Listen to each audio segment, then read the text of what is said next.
Hello everyone, what I eat in a day সিরিজটার আজকে দ্বিতীয় দিন।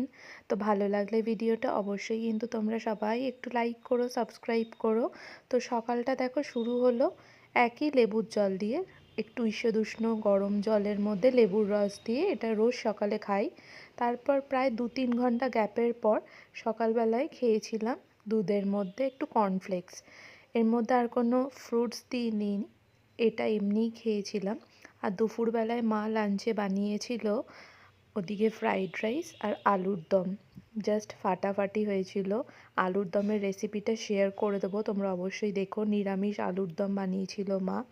খুব ভালো খেয়েছি দুপুরবেলায়।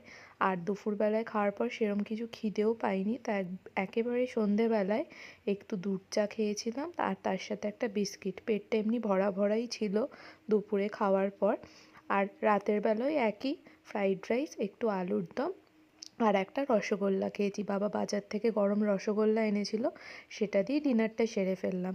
তোমাদের আজকে এই what I eat in a day সিরিজের দ্বিতীয় দিনটা কেমন লাগলো কমেন্টে জানিও। ভালো লাগলে লাইক সাবস্ক্রাইব করো। টাটা।